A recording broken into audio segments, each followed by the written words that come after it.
1. Statistik pendidikan. Statistik pendidikan, penelitian pendidikan.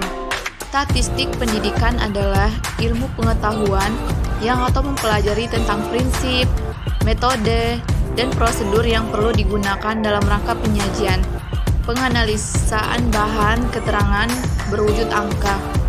Penelitian pendidikan adalah proses yang sistematis untuk memperoleh pengetahuan dan pemecahan masalah pendidikan melalui metode ilmiah, baik dalam pengumpulan maupun analisis datanya, serta membuat rumusan generalisasi berdasarkan penafsiran data tersebut. 2. Distribusi frekuensi.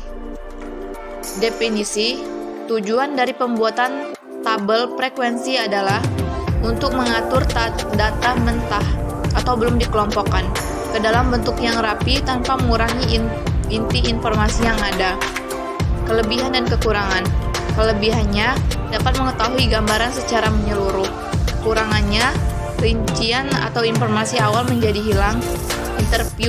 Interval kelas adalah selisih antara tepi atas dan tepi bawah dari suatu kelas, tetapi bukan selisih antara batas atas kelas dengan batas bawah kelas. 3. Data statistik. Definisi data: himpunan nilai atau variet dan datum atau informasi lain yang diperoleh dari observasi, pengukuran, dan penilaian terhadap suatu objek atau lebih. Objek: pengamatan variabel variet atau nilai. Data kualitatif diperoleh dari hasil pengamatan. Data kuantitatif diperoleh dari kegiatan pengukuran atau penilaian. Cara menyusun angka. Data nominal yaitu data statistik yang cara menyusunnya didasarkan pada klarifikasi tertentu. Contoh jumlah mahasiswa matematika 2015 atau 2016 menurut tingkat dan jenis kelaminnya. Data ordinal atau urutan yaitu data statistik yang cara menyusun angkanya didasarkan pada urutan atau ranking. Contoh hasil nilai statistik berdasarkan ranking.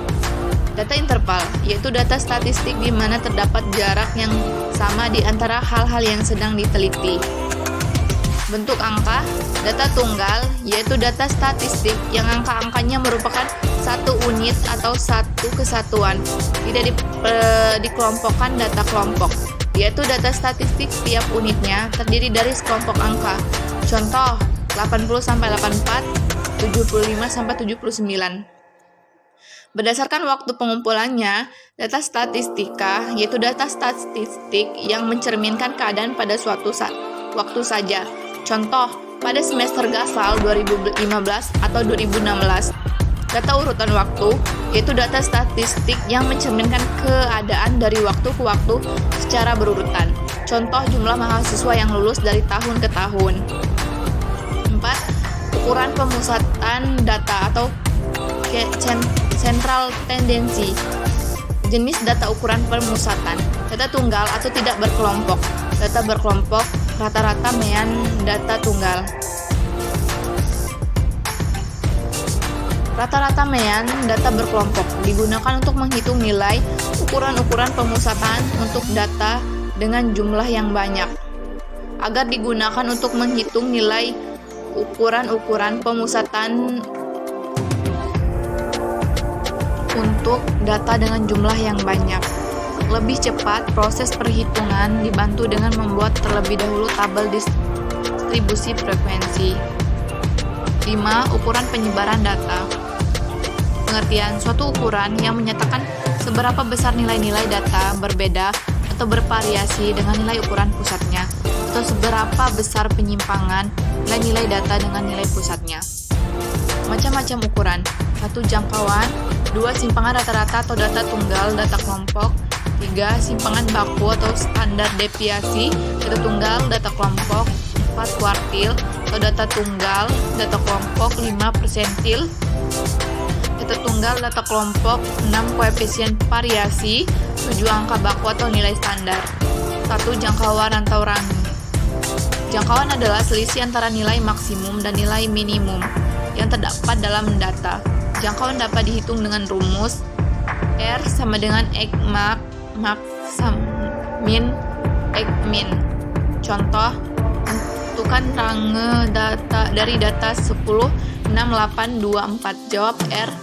X max dikurang X min sama dengan 10 kurang 2 sama dengan 8. 6. Populasi data dan sampel. Definisi populasi. Populasi yaitu keseluruhan individu atau objek yang diteliti dan memiliki beberapa karakteristik yang sama. Populasi memiliki variasi atau sebaran yang luas. Populasi wilayah generalisasi yang terdiri dari objek atau subjek yang mempunyai kualitas dan karakteristik tertentu yang ditetapkan oleh peneliti untuk mempelajari dan mau ditarik kesimpulannya. Satu orang pun dapat digunakan sebagai populasi karena suatu orang itu mempunyai beberapa karakteristik, misalnya gaya bicaranya, disiplin pribadi, hobi, cara bergaul, kepemimpinannya, dan lain-lain. Misal akan melakukan penelitian tentang kepemimpinan Presiden Y, maka kepemimpinan itu merupakan sampel dari semua karakteristik yang dimiliki Presiden Y. Definisi sampel. Sampel, bagian dari jumlah dan karakteristik yang dimiliki oleh populasi tersebut.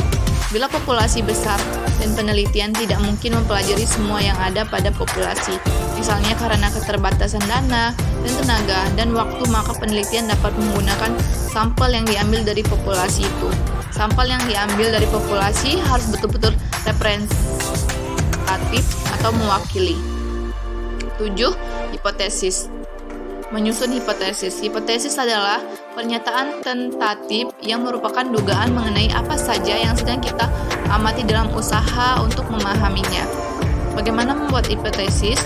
Proses membuat hipotesis dapat diturunkan dari teori yang berkaitan dengan masalah yang akan kita teliti. Jadi diperlukan teori untuk dapat membuat hipotesis. Contoh, seorang peneliti akan melakukan penelitian mengenai perkembangan bahasa AUD. Maka agar dapat menurunkan hipotesis yang baik, sebaiknya penelitian tersebut membaca teori mengenai cara-cara mengembangkan bahasa AUD. Fungsi hipotesis. Hipotesis merupakan kebenaran sementara yang perlu diuji kebenarannya. Oleh karena itu, hipotesis dibentuk untuk menemukan kemungkinan atau untuk menguji kebenaran suatu teori.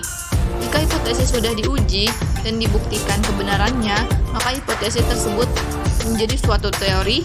Jadi sebuah hipotesis diturunkan dari suatu teori yang sudah ada, kemudian diuji kebenarannya, dan pada akhirnya memunculkan teori baru. 8. Analisis regresi. Regresi linear sering digunakan untuk melihat nilai prediksi atau perkiraan yang akan datang. Apabila X dan Y mempunyai hubungan, maka nilai X yang sudah diketahui dapat digunakan memperkirakan Y.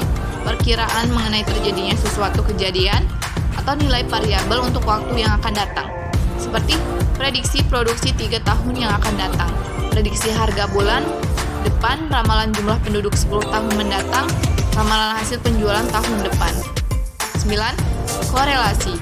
Korelasi adalah untuk suatu alat analisis yang dipergunakan untuk mencari hubungan antara variabel independen atau bebas dengan variabel dependen atau tak bebas. Apabila beberapa variabel dependen atau bebas dihubungkan dengan suatu variabel dependen atau tak bebas, disebut korelasi berganda.